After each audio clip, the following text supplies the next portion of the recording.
Alright everyone, hello. My name is Notepad, and we're back again for another helping of reading my accidental novel. So I did the first 4 chapters so far, and this is going to be chapter 5. And let me think, is there anything else I need to say? No, life's pretty alright. Okay.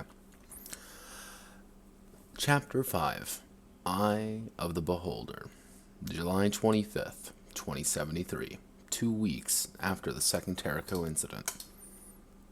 I strolled down the dingy streets of the lower hive on the west side. It was a little past 9 and the working girls were coming out in force to scoop up wage slaves, drunks, and street ronin. I nursed a smoke stick between my lips and played around with the wallet and keys in my pocket. I was looking for a specific woman tonight. In a city of millions, only one woman had the answers I was looking for. She was down here in the dredges of society, among the gene-edited, chromed up, and drugged-out horrors of this fine city. First batch of sirens and harpies descend upon me, most wearing revealing outfits or hardly anything at all. One woman has 2 cybernetic arms, trying to show them off to me. I know they are cheap knockoffs of the brand she claims they are. Another, gene-edited, gets close to me, using her cat-like ears to draw me in closer. Judging by the work, I assume she has only recently got the work done. Only recently got the work done. I don't need on herself. A few promoters shout about a new Bun Raku show down the street. She'll be taking a dozen dicks tonight. Another one shouts that there's a splicer fight going on across the street. Dealers and addicts play their little game of trying to get the best deal from each other. One of the women, an older one, her leg is chrome with the simple work done to make it look far fancier than it is. She wears something that could be mistaken for rave gear in some of the nicer sections of town, but she's unmistakably a working girl down here. As I break away from the initial crowd, I corner her. I'm a big guy, so it's easy to block her from the onlookers, as well as inevitably her pimp who's glaring at me, ignoring the girls they've invested in heavily. It's 2,000 won an hour. I take either as well. She's straight to the point, experienced in this line of work than most of these girls. Most are in debt and need the money faster than they can get it. She's paid her due a long time ago, so she's just playing the game until she can get out. So what'll it be, old man? She turned to me with the eyes of a viper. I didn't give any emotion away. I'll give you 1,000 won telling you where Blue Velvet is this time of night. My target was only an alias among the whores. But I did have one thing on her that many of the escorts here... But I did have one thing on her that not many of the escorts here tonight could claim. I gotta fix that line. She doesn't have any work done on her. All natural. The leg woman looked up and down, peeking behind me to see where she stands for the night. Quiet tonight. Rain's coming, and no one wants to be trapped in the acid for too long. Cough it up.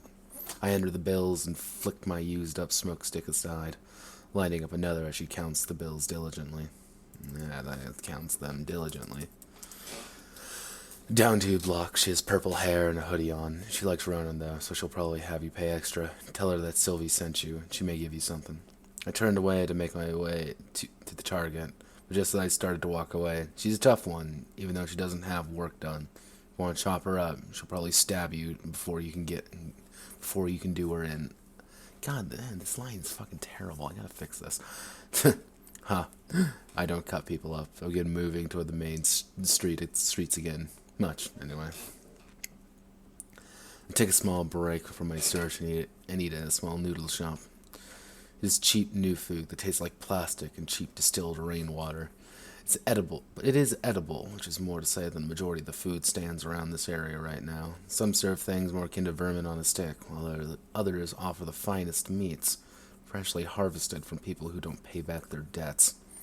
The current worker is a young man, and after describing the woman I'm hunting, he set me down the way. She stands among the crowd of street ronin, each of them more decked out and armed than the next. The largest is a brute of a woman with gene-edited features that make her more of an animal than a human being. That does not say much given our current state of affairs. I examine them from afar. None of them are buying, simply talking, probably asking the same questions I will be. As the Ronin drift away, she stands alone, the ratty hoodie with an old band no one remembers anymore, the distinctive shoulder-length purple hair being the only thing interesting about the woman. I saunter up to her, trying to muster the right amount of big dick energy required for a feat like this. Are you Velvet? Keep it calm. Don't seem too interested or intense. You don't know everything, of course. Just side rumors. You don't know who she is, even if you do. Maybe I am. Maybe I'm not. Who's asking? Her voice was lower than the small frame would imply. From a distance, it appeared that she was almost albino, but upon closer inspection, the paleness of her skin gave way to features almost reminiscent of a color of warm ivory, simply depleted of natural color by working nights and not seeing daylight in weeks. A buyer, Sylvie sent me over. I'll pay physical or neither. Your call. Be direct, but don't give away that you know who she is. God damn it, I put way too many commas in this. I am a comma whore. If you learn anything about me, is I like my commas for some fucking reason. 3,000 in either. 1 hour, nothing rough. She rattled off more like it was an interview for a job, rather than a John asking for some relief. Deal. You have a room or should I start looking? I have one. Follow me. She started to march off in a direction further down the way, ignoring the surrounding cityscape. This is a route she's familiar with, one that she's traveled 100 times and will most likely travel 100 more. The hotel that we find ourselves entering was a quiet one, large signs indicating hourly rates and cheap booze in the minibar. She waved at the front desk attendant, an older woman about my age, maybe in her 50s, maybe older with some work done. The both of us enter room 18 and she locks the door behind us. I can already smell the scent of sex in the room. It was used before I got in here and will most likely be used after I leave. One bed, a broken and miserable thing that has seen far better times in its life, is the only piece of honest furniture in the room. As she turns her back to me, she begins to take off her hoodie, revealing a loose-fitting shirt underneath, which is quickly discarded afterwards. I tap the side of my head. The crime eye interface shoots out of my socket and covers my right eye in the cool glow of its interface. Crime eyes were mandatory for every detective when there was still a police force in this town, before it got outsourced to bun raccoon splicers. That's one of the few pieces of augmentation that is a pain to get a hold of and still legal. Scanning the room, I pick up DNA from 4 other individuals outside Blue Velvet. 2 are street Ronin, one with a 25,000 won bounty on his head. The other is a schmuck with some cheap cyberware installed from a back alley market. The last one's a salesman from Shizuka Walker. My access to their employee database makes it easy to identify the man. She finally comes up. Her name isn't Blue Velvet, but one of many separate aliases. Her name Victoria, Amber, Anne, all come up, but I doubt any of them are fully correct. As she swings around, revealing her washboard chest, I retract the crime eye. Are you embarrassed about sleeping with someone younger than you? Looks like she didn't notice. It's the first time I noticed the age gap, an easy 20, 30 years between us. Her body's thin, but most people in this side of town are, all bones and a little bit of muscle to compensate. Her job is spent on her back and not much else, leading to an obvious lack of physical exercise. Her legs are built strong, though. They need to be for walking and fucking she needs to do every night. Pray to God that you're legal, at least. I don't like kids. I walk forward, taking my jacket off and starting to unbutton my shirt. I'm 20, old man. No need to worry about me. Another lie told with a straight face. The reports on the crime eye signify that she's around 26, maybe. No work done, though. She just looks younger than she lets on. Probably one of her major selling points, outside having an unmodded body. I finish taking my shirt off, and she lays on the bed, removing her cut-up short shorts, revealing as much skin as she can without being seen. It's too easy. I gotta fix that line. Give me one moment. Fix me, please. Have you been doing this long enough to know I don't answer questions like that? She's smarter than she lets on. She likes to play the innocent card to get her way. There's a tongue sharper than most. I need her to relax a bit to start talking. I like you, kid. You got spunk. Now get over here. I stand at the foot of the bed, dropping my pants with my belt unfastened. The cock isn't something to write about. 5.5 inches, hard as a rock. But it lacks in length it makes up for in girth. You provide protection, or am I going to get the one out? No need, old man. She crawled on all fours to the edge of the bed, licking the tip slightly and smiling. It's not like I can even get knocked up. I have Yamamoto's. She worked her fingers around as my dick began to react on its own, growing to its full length quickly. Yamamoto's disease. Rough stuff. The majority of girls in the dregs born around her time have it. A simple disease. Eggs are not made properly. You don't have a period, but your hormones get all out of order as a result. Maybe that's another reason she's popular among the street Ronin. No need to worry about having a bastard pop out and paying for it. She wrapped her lips around the now erect cock and used her tongue to gradually move around its length. I ran my fingers through her hair, feeling for any gene ID codes that she may be hiding. The ones with the most secretive work often hide it beneath the hair. Loud, sloppy noises tell me she knows how to do this well. She's probably served dozens of men before me, and will do a dozen more after. I'm an old hat, but even old dogs have some little tricks. I pull up her hair slightly, the audible pop as the sucking is interrupted is replaced by a look of annoyance on her face. I'm trying to get a cheap hour, but I need her to relax a bit more. Kiss her on the forehead as I shove her back onto the bed. I'm an old bastard, and I know you kids like to get off cheap. I moved on top of her, feeling her breasts and soft skin, moving and trying to find more hidden gene ID tags along her body. I positioned myself above her, feeling the free hand her lower region, now slightly wet due to the intensity of the actions presented. She's seasoned, better than most I've had. God, that's another line I gotta fix. Fuck me. Collapsing on top of her, her legs try to wrap around my large frame, only to reaching about halfway around me, before she's trapped entirely underneath me. I'm going in. With a single thrust, I can see her eyes roll back slightly. She wasn't quite ready for the ferocity of this old man. That's years in the force and dealing with countless prostitutes, whores, and escorts for cases. You learn how to please a woman to get what you need to know out of them. Fuck me, she pants between thrusts.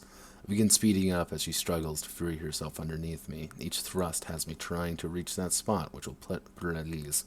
Just keep going, nice and easy.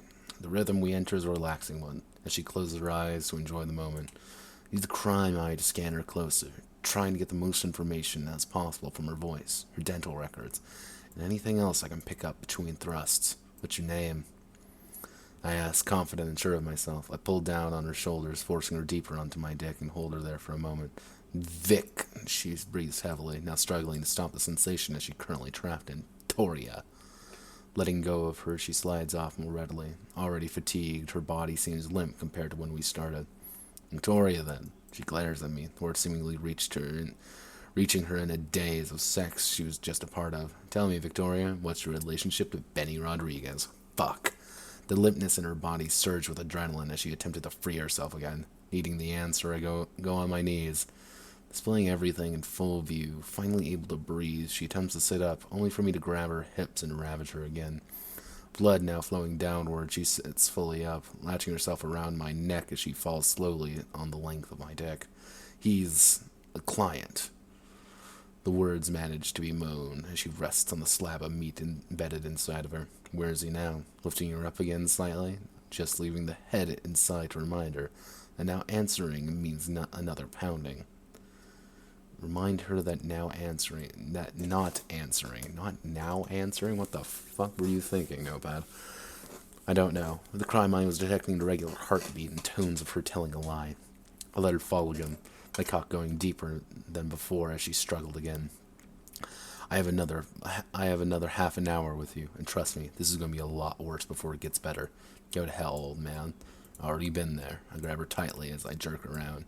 Landing hard on my back, she's now on top of me, still impaled by my dick.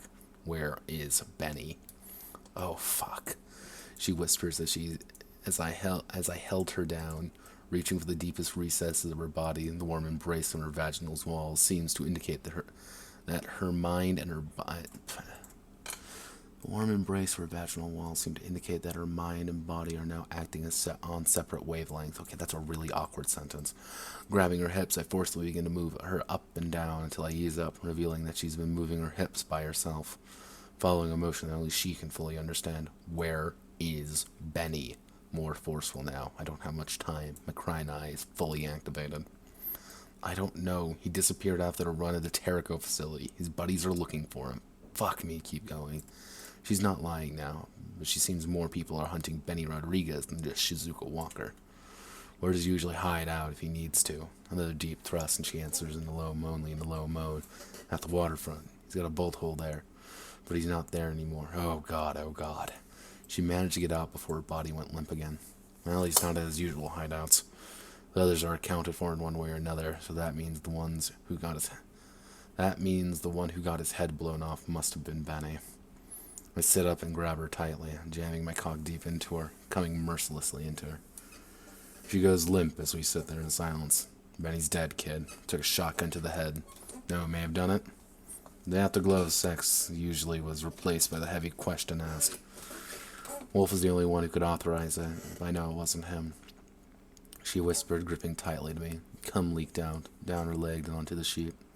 Who then? Wolf was a notorious bastard, one that no one could touch without taking a bullet.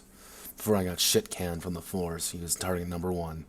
When we packed up, it was him who everyone thought bought us out. He owned this city, but wouldn't kill one of his own. It was one of the leechers. Heard one of them bragging about it. You a cop? She finally put two and two together, still too tired to remove herself from my now flaccid member. Not anymore. Just on a job. Looking for the guy who blew Benny's head off.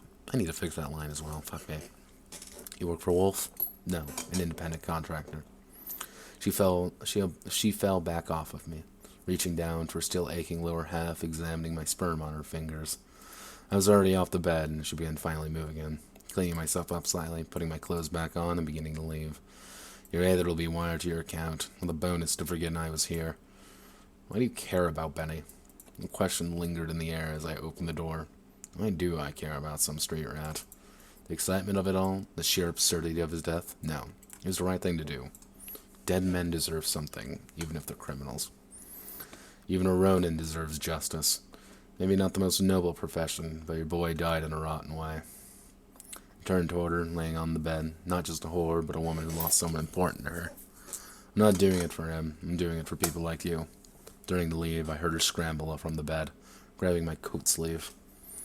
Her eyes are filled with a mixture of determination and confidence. Ah, there's the part that makes men fall in love with her. That sense of bravado in a woman like her is what separates them from the masses. I know someone who might be able to help you, to find Benny's killer.